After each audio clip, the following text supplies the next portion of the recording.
Hi everyone, मैं प्रिया और अपने चैनल पर आप सभी का स्वागत करती हूँ। तो देखिए, मैं आपको इस वीडियो के माध्यम से श्रीमद् भागवत गीता की जो दूसरा अध्याय है वो मैं आपके साथ शेयर करूँगी। तो देखिए, मैंने जो पहला अध्याय था वो इसके जस्ट पहले वाली वीडियो में बनाया हुआ है, आप वहाँ से जाकर देख सकते हैं। चलिए, तो देखिए, पहले अध्याय में मैंने क्या बताया था कि गीता में कहे हुए जो उपदेश की प्रस्तावना रूप दोनों सेनाओं ने महारथियों की तथा शंख ध्वनि पूर्वक अर्जुन का रथ दोनों सेनाओं के बीच खड़ा रखने की बात कही गई। बाद में दोनों सेनाओं में खड़े अपने कुटुंबों और स्वजनों को देखकर शोक व मोह के कारण अर्जुन युद्ध करने से रुक गए और शस्त्र अस्त्र छोड़कर विषाद करने बैठ गए। यह बात कहकर उस अध्याय की समाप्ति मैंने करी थी। बाद में भगवान श्री कृष्ण ने उससे किस प्रकार फिर से युद्ध के लिए तैयार किया, यह बताना भी आवश्यक होने से मतलब जो अर्जुन की स्थिति का वर्णन करते हुए मैं दूसरे अध्याय के बारे में चलिए शुरुआत करती हूँ। देखें, उस समय करुणा से व्याप्त और अर्जुन से आंसुओं से परिपूर्ण तथा व्याकुल नेत्रों वाले शोक युक्त उस अर्जुन के प्रति भगवान मधुसूदन ने ये वचन कहा। श्री भगवान बोले, हे अर्जुन, तुझे इस असमय में यह मोह किस हेतु प्राप्त हुआ? क्योंकि ना तो यह श्रेष्ठ पुरुषों द्वारा आचरित है, न स्वर्ग को देने वाला है और न कीर्ति को करने वाला है। इसलिए है अर्जुन, नपुंसक होते हैं उनको मत प्राप्त हो, तुझ में यह उचित नहीं जान पड़ती है। हे परम तप, हृदय की तुच्छ दुर्बलता को देखकर युद्ध के लिए खड़ा हो जा। अर्जुन बोले, हे मधुसूदन, मैं रणभूमि में किस प्रकार बाणों से भीष्म पितामह और द्रोणाचार्य के विरुद्ध लड़ूंगा, क्योंकि हे अरिशूदन, ये दोनों ही पूजनीय हैं। इसलिए इन महानुभाव गुरुजनों को ना मारकर मैं इस लोक में भिक्षा का अन्न भी खाना कल्याणकारक समझता हूँ, क्योंकि गुरुजनों को मारकर भी इस लोक में रुधिर से सने हुए अर्थ और काम रूप भोगों को ही भोगूंगा। हम यह भी नहीं जानते कि हमारे लिए युद्ध करना और ना करना इन दोनों में से श्रेष्ठ कौन है, अथवा यह भी नहीं जानते कि उन्हें हम जीतेंगे या हमको वे जीतेंगे, और जिनको मारकर हम जीना भी नहीं चाहते वे ही हमारे आत्मीय धृतराष्ट्र के पुत्र हमारे मुकाबले खड़े हैं। इसलिए कायरता रूप दोष से उपभत हुए स्वभाव वाला तथा धर्म के विषय में मोहित चित्त हुआ मैं आपसे पूछता हूँ कि जो साधन निश्चित कल्याणकारक हो वह मेरे लिए कहिए, क्योंकि मैं अपना आपका ही शिष्य हूँ। इसलिए मैं आपकी शरण में आया हूँ, आप मुझे शिक्षा दीजिए। क्योंकि भूमि में निष्कंटक धन धान्य संपन्न राज्य को और देवताओं के स्वामी पने को प्राप्त होकर भी मैं उस उपाय को नहीं देखता हूँ जो मेरी इंद्रियों को सुखाने वाले शोक को दूर कर सके। फिर क्या बोलते हैं, हे राजन, निद्रा को जीतने वाले अर्जुन अंतर्यामी श्री कृष्ण महाराज के प्रति इस प्रकार कहकर फिर श्री गोविंद भगवान से युद्ध नहीं करूंगा, यह स्पष्ट कहकर वे चुप हो गए। फिर वो कहते हैं कि हे भरतवंशी धृतराष्ट्र, अंतर्यामी श्री कृष्ण महाराज ने दोनों सेनाओं के बीच में शोक करते हुए उस अर्जुन को हंसते हुए यह वचन बोला। श्री भगवान बोले, हे अर्जुन, तू न शोक करने के योग्य मनुष्यों के लिए शोक करता है और पंडितों के जैसे वचनों को कहता है, परंतु जिनके प्राण चले गए हैं उनके लिए और जिनके प्राण नहीं गए हैं उनके लिए पंडित जन शोक नहीं करते हैं। ना तो ऐसा ही है, मैं किसी काल में नहीं था और तू भी नहीं है, ये राजा लोग नहीं थे, और ना ऐसा है, इससे आगे हम सब नहीं रहेंगे। जैसे जीवात्मा की इस देह में बालकपन, जवानी और वृद्धावस्था होती है, वैसे ही अन्य शरीर की प्राप्ति भी होती है। उस विषय में धीर पुरुष मोहित नहीं होता है।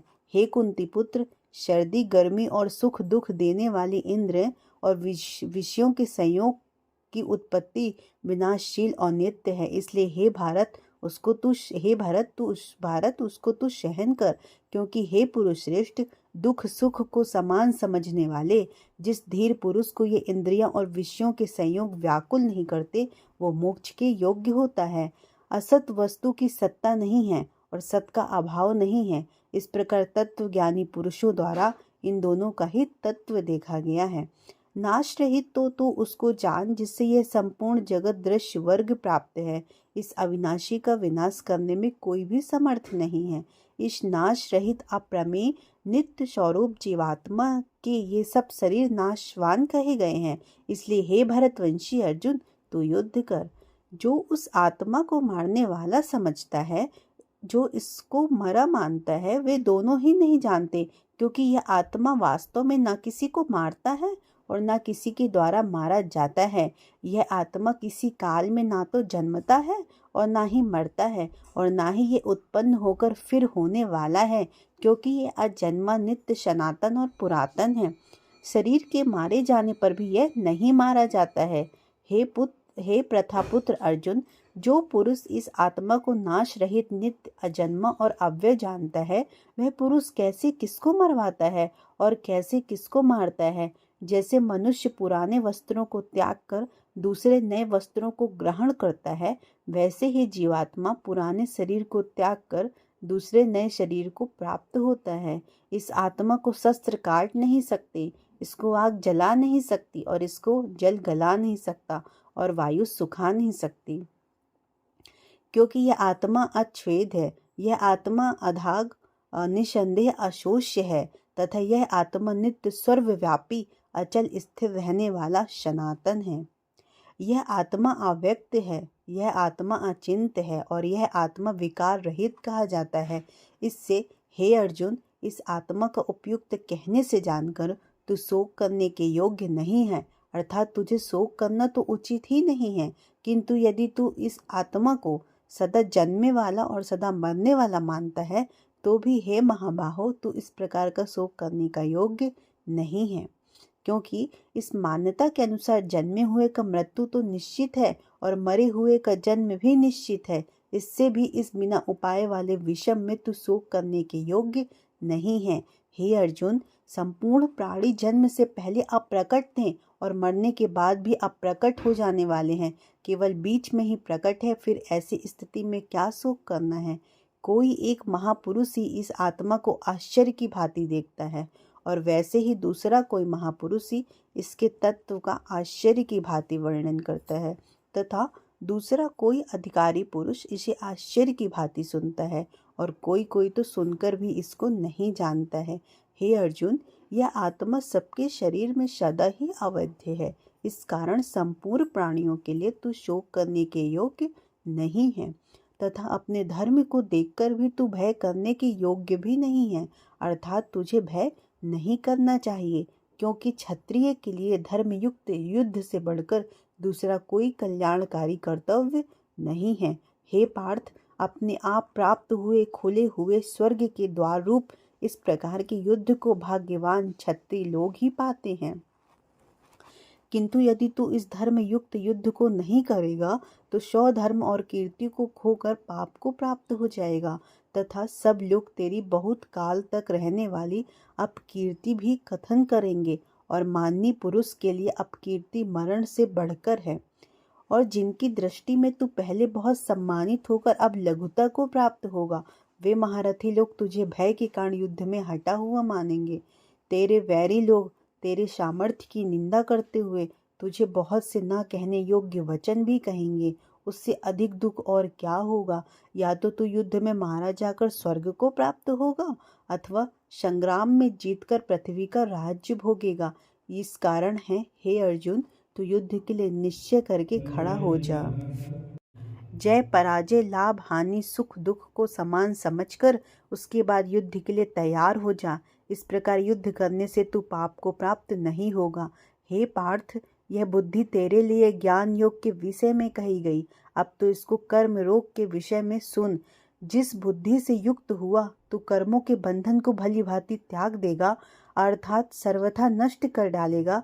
इस कर्म योग में आरंभ का अर्थात बीज का नाश नहीं है, और उल्टा फलस्वरूप दोष भी नहीं है, बल्कि इस कर्म योग रूप धर्म का थोड़ा सा भी साधन जन्म मृत्यु रूप महान भय से रक्षा कर लेता है।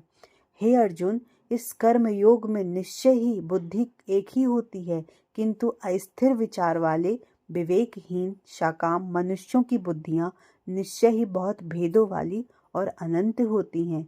हे अर्जुन, जो भोगों में तन्मय हो रहे हैं, जो कर्म फल के प्रशंसक वेक वाक्यों में प्रीति रखते हैं, जिनकी बुद्धि में स्वर्ग की परम प्राप्त वस्तु है, जो स्वर्ग से बढ़कर कोई दूसरी वस्तु ही नहीं है, ऐसा कहने वाले हैं कि वे अविवेकी जन इस प्रकार की जिस पुष्पिक अर्थात दिखाऊ शोभा युक्त वाणी को कहा करते हैं, जो कि जन्म रूप कर्म फल देने वाली और भोग तथा ऐश्वर्य की प्राप्ति के लिए नाना प्रकार की बहुत सी क्रियाओं का वर्णन करने वाली है।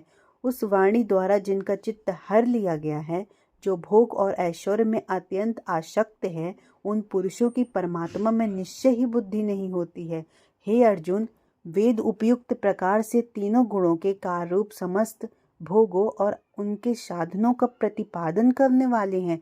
इसलिए तू उन भोगों और उनके साधनों में आसक्तिहीन, हर्ष शोकादि द्वंद्वों से रहित, निश्चय वस्तु परमात्मा में स्थित, योग क्षेम को न चाहने वाला और स्वाधीन अंतकरण वाला हो। सब ओर से परिपूर्ण जलाशय से प्राप्त हो जाने पर छोटे जलाशय में मनुष्य का जितना प्रयोजन रहता है, ब्रह्मा को तत्व से जानने वाले ब्राह्मण का समस्त वेदों में उतना ही प्रयोजन रह जाता है। तेरा कर्म करने में ही अधिकार है, उनके फलों में कभी नहीं। इसलिए तू कर्मों के फल का हेतु मत हो और तेरी कर्म न करने में भी आसक्ति न हो। हे धनंजय, तू आसक्ति को त्याग कर तथा सिद्धि और असिद्धि में समान बुद्धि वाला होकर योग में स्थित कर्तव्य कर्मों को कर, और समत्व भाव ही योग कहलाता है। हे धनंजय, तू अशक्ति को त्याग कर तथा सिद्धि और असिद्धि में समान बुद्धि वाला होकर योग में स्थित हुआ कर्तव्य कर्मों को कर, समत्व भाव ही योग कहलाता है। इस समत्व बुद्धि योग से सकाम कर्म अत्यंत ही निम्न श्रेणी का है। इसलिए हे धनंजय, तू समबुद्धि में ही रक्षा का उपाय ढूंढ, अर्थात बुद्धि योग का ही आश्रय ग्रहण कर, क्योंकि फल के हेतु बनने वाले अत्यंत दीन है। समबुद्ध युक्त पुरुष पूर्ण और पाप दोनों को इसी लोक में त्याग देता है, अर्थात उनसे मुक्त हो जाता है। इससे तू सम तौरूप योग में लग जा। यह सम तौरूप योग ही कर्मों में कुशलता है, अर्थात कर्म बंधन से छूटने का उपाय है। क्योंकि समबुद्धि से युक्त ज्ञानी जन कर्मों से उत्पन्न होने वाले फल को त्याग कर जन्म रूप बंधन से मुक्त हो निर्विकार परम पद को प्राप्त हो जाते हैं। जिस काल में तेरी बुद्धि मोह रूप दलदल को भली भांति पार कर जाएगी, उस समय तू सुने हुए और सुनने में आने वाले इस लोक और परलोक संबंधी सभी भोगों से वैराग्य को प्राप्त हो जाएगा। भांति भांति के वचनों को सुनने से विचलित हुई तेरी बुद्धि जब परमात्मा में अचल और स्थिर ठहर जाएगी, तब तू योग को प्राप्त हो जाएगा, अर्थात तेरा परमात्मा से नित्य संयोग हो जाएगा। अर्जुन बोले, हे केशव, समाधि में स्थित परमात्मा को प्राप्त हुए स्थिर बुद्धि पुरुष का क्या लक्षण है? वह स्थिर बुद्धि पुरुष कैसे बोलता है, कैसे बैठता है और कैसे चलता है? तब श्री भगवान बोले, हे अर्जुन, जिस काल में यह पुरुष मन में स्थित संपूर्ण कामनाओं को भली भांति त्याग देता है और आत्मा से आत्मा में ही संतुष्ट रहता है, उस काल में वह स्थित प्रज्ञ कहा जाता है। दुखों की प्राप्ति होने पर जिसके मन में उद्वेग नहीं होता है, सुखों की प्राप्ति में जो सर्वथा निस्पृह है तथा जिसके राग भय और क्रोध नष्ट हो गए हों, ऐसा मुनि स्थिर बुद्धि कहा जाता है।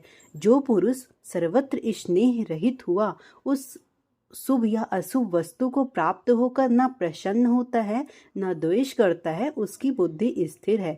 और जैसे कछुआ सब लोग से अपने अंगों को समेट लेता है, वैसे ही जब यह पुरुष इंद्रियों के विषयों से इंद्रियों के सब प्रकार से हटा लेता है, तब उसकी बुद्धि स्थिर है। इंद्रियों के द्वारा विषय को ग्रहण न करने वाले पुरुष को केवल विषय तो निवृत्त हो जाते हैं, परंतु उनमें रहने वाली आसक्ति निवृत्त नहीं होती है। हे अर्जुन, आसक्ति का नाश न होने के कारण ये प्रमथन स्वभाव वाली इंद्रियां यत्न करते हुए बुद्धिमान पुरुष के मन को बलात् कर देती हैं। इसलिए साधक हो जाइए कि उन संपूर्ण इंद्रियों को वश में करके समाहित चित्त हुआ मेरा परायण होकर ध्यान में बैठे, क्योंकि जिस पुरुष की इंद्रियां वश में होती हैं उसी की बुद्धि स्थिर हो जाती है। विषयों को चिंतन करने वाले पुरुष की उन विषयों में आसक्ति हो जाती है। आसक्ति से उन विषयों की कामना उत्पन्न होती है और कामना में विघ्न पड़ने से क्रोध उत्पन्न हो जाता है। क्रोध से अत्यंत मूढ़ भाव उत्पन्न हो जाता है और मूढ़ भाव से स्मृति में भ्रम हो जाता है। स्मृति में भ्रम हो जाने से बुद्धि अर्थात ज्ञान शक्ति का नाश हो जाता है और बुद्धि का नाश हो जाने से यह पुरुष अपनी स्थिति से गिर जाता है। परंतु अपने अधीन किए हुए अंतःकरण वाला साधक अपने वश में की हुई राग द्वेष से रहित इंद्रियों द्वारा विषयों में विचरण करता हुआ अंतःकरण की प्रसन्नता को प्राप्त हो जाता है। अंतःकरण की प्रसन्नता होने पर इसके संपूर्ण दुखों का अभाव हो जाता है और उस प्रसन्न चित्त वाले कर्मयोगी की बुद्धि शीघ्र ही सब ओर से हटकर परमात्मा में ही भली भांति स्थिर हो जाती है। न जीते हुए मन और इंद्रियों वाले पुरुष में निश्चय आत्मीयता बुद्धि नहीं होती है और उस आयुक्त मनुष्य के अंतःकरण में भावना भी नहीं होती है तथा भावनाहीन मनुष्य को शांति नहीं मिलती है। और शांति रहित मनुष्य को सुख कैसे मिल सकता है? क्योंकि जैसे जल में चलने वाली नाव को वायु हर लेती है, वैसे ही विषयों में विचरती हुई इंद्रियों में से मन जिस इंद्रिय के साथ रहता है वह इंद्रिय उस अयुक्त पुरुष की बुद्धि को हर लेती हैं। इसलिए हे महाभागों, जिस पुरुष की इंद्रियों के विषयों से सब प्रकार निग्रह की हुई हैं, उसी की बुद्धि स्थिर है। संपूर्ण प्राणियों के लिए जो रात्रि के समान है, उस नित्य ज्ञान स्वरूप परमानंद की प्राप्ति में स्थिर प्रज्ञ योगी जागता है। और जिस नाशवान सांसारिक सुख की प्राप्ति में सब प्राणी जागते हैं, तो परमात्मा के तत्व को जानने वाले मुनि के लिए वह रात्रि के समान है। जैसे नाना नदियों के जल सब ओर से परिपूर्ण अचल प्रतिष्ठा वाले समुद्र में उसको विचलित न करते हुए समा जाते हैं, वैसे ही सब भोग जिस स्थित प्रज्ञ पुरुष में किस प्रकार का विकार उत्पन्न किए बिना ही समा जाते हैं, वही पुरुष परम शांति को प्राप्त हो जाता है और वह भोगों को नहीं चाहता है। जो पुरुष संपूर्ण कामनाओं को त्याग कर ममता रहित, अहंकार रहित और स्पृहा रहित हुआ विचरता है, वही शांति को प्राप्त होता है, अर्थात वह शांति को ही प्राप्त है। हे अर्जुन, यह ब्रह्मा को प्राप्त हुए पुरुष की स्थिति है। इसको प्राप्त होकर योगी कभी मोहित नहीं होता है और अंत काल में भी इस ब्राह्मी स्थिति में स्थित होकर ब्रह्मा के आनंद को प्राप्त हो जाता है। इस प्रकार उपनिषद, ब्रह्म विद्या तथा योग शास्त्र रूप श्रीमद् भागवत के श्री कृष्ण अर्जुन संवाद में सांख्य योग नामक जो द्वितीय अध्याय है वो श्रीमद् भागवत पुराण का वो संपूर्ण हुआ। इस प्रकार मैंने श्रीमद् भागवत गीता का दूसरा अध्याय संपूर्ण किया। आई होप आपको वीडियो पसंद आई होगी। आई हो तो ज़्यादा से ज़्यादा लोगों तक शेयर करें और मेरे चैनल को सब्सक्राइब करें। धन्यवाद।